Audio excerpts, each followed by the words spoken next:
I'm Shilpa Shetty Kundra and you're watching me on Pink Villa, showing my solidarity.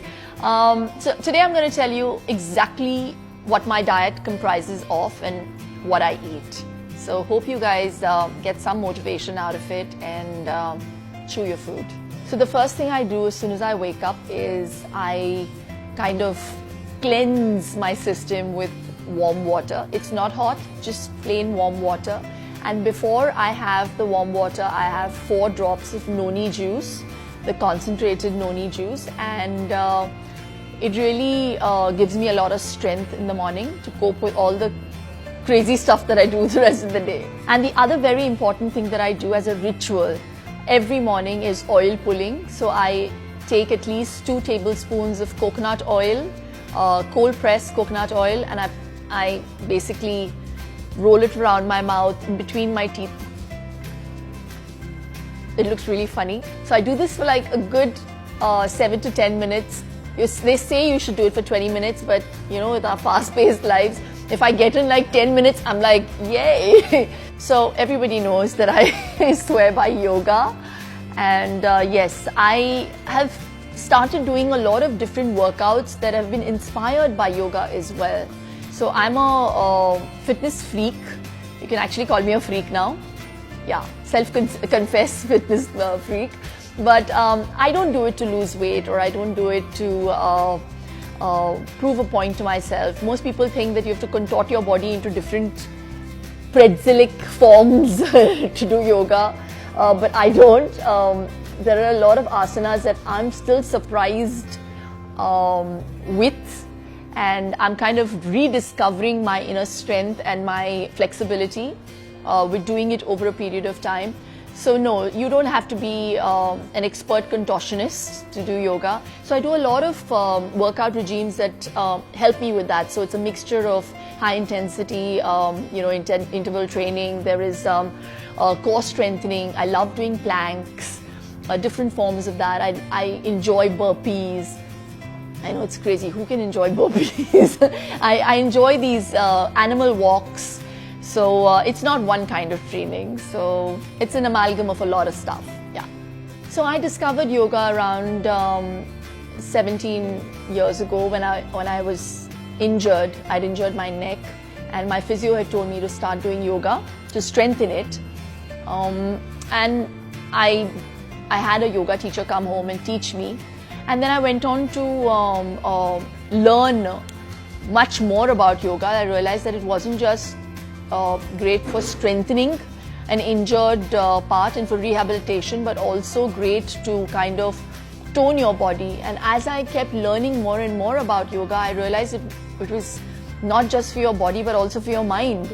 So I think we all need help in that area. So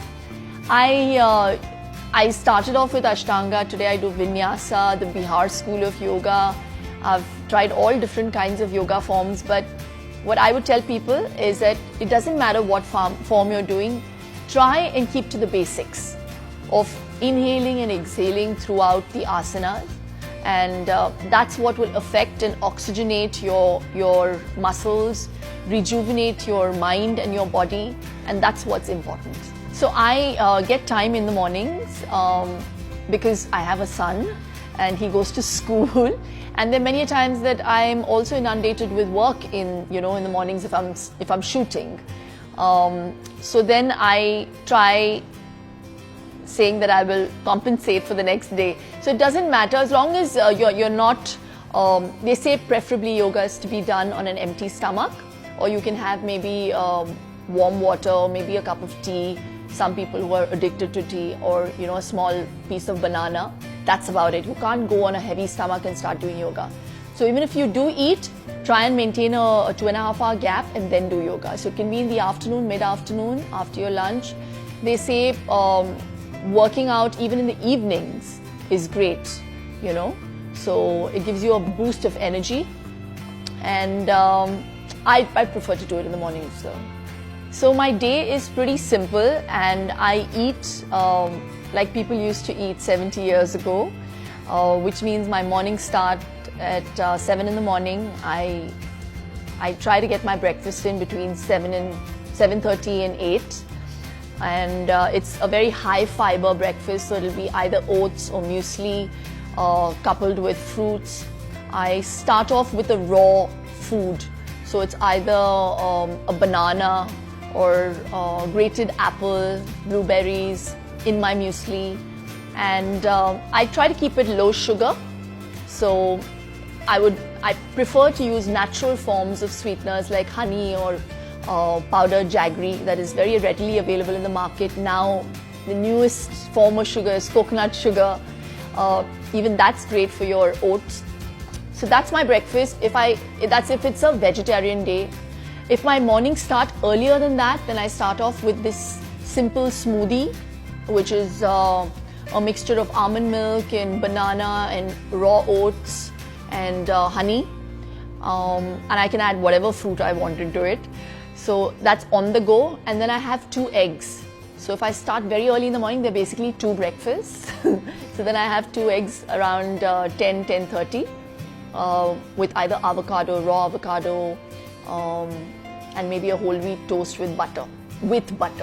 And then I have my tea, again with coconut sugar. So I try and avoid all kinds of sweeteners, and I like to keep it natural and clean. My afternoon meal is my heaviest meal actually, and it comprises of either brown rice, white rice, whatever's available.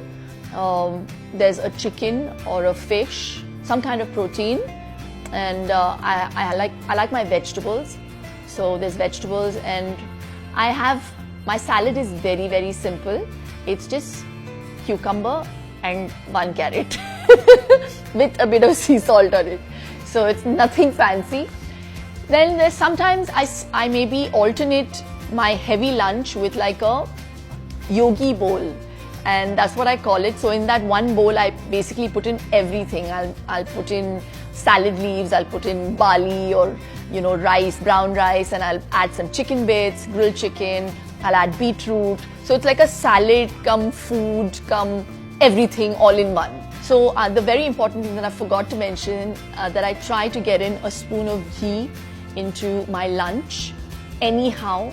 When I say a spoon, it's like a tablespoon.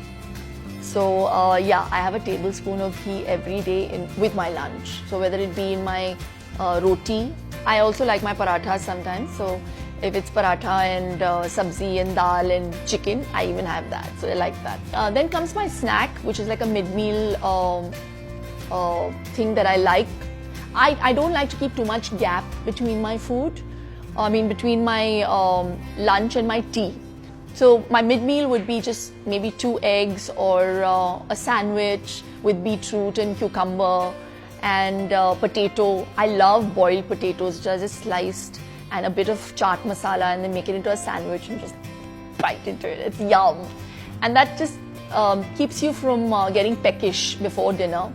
Then I have my tea in the evening, and around 7:30 with my son, 7:30 to 8, my son, my husband and I, we will sit together and we have our dinner.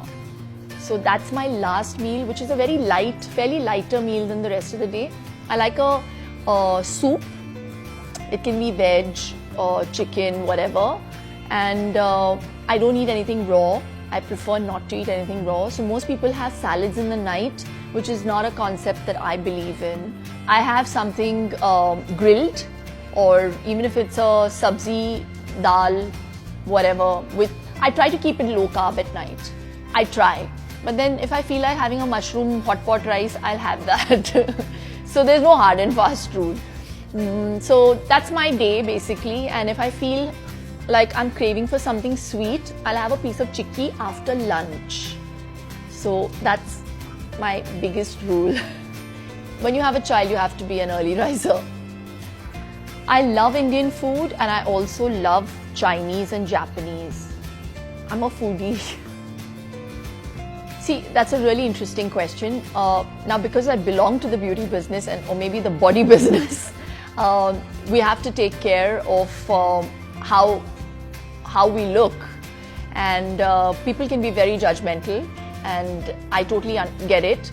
But I don't make too many changes because I've already made a big lifestyle change. I don't eat after 7:30 in the evening. I eat very healthy, clean food. So I have a clean diet, so I don't have to make too many changes if I am walking the red carpet or if I'm showing my stomach. Yes, obviously to look more chiseled, like to have like washboard abs and to look flat, you have to make sure that you eat a lot of high fiber, high protein, and making sure that maybe the previous day you don't have carbs. So it's very low carb the previous day if I'm showing my abs. My favorite cheat meal. Oh my God, I love desserts, and I love biryani. I love lamb biryani. I love rasgulla, and I love rabdi and hot jalebis. It's my absolute favorite, and yeah, I can give you a long list. I've seen people try it. I think it works a lot for a lot of people. But it's a very hard diet to do. The keto diet, where you're eating high amounts of fat, high amount of actually adequate protein, high fat, and no carbs, and no sugar, no fruit. So I'm like, what a way to live. It's scary. So I mean, I would suggest something like that to maybe someone who's a bodybuilder, who is maybe let themselves go for some time and they need to shred. So, you know, it works really great for them. But there are some people who barely have like 3 kilos to lose and they're on keto diets. And it makes you very crotchety, it makes you very angry because your body and your mind is not getting what it wants. So, I don't know, I find it very strange. So, yeah. So I really hope this helps you guys in the long run, and if you like this video, do like, share and comment, and don't forget to subscribe to Pink Villa and the Shilpa Shetty channel.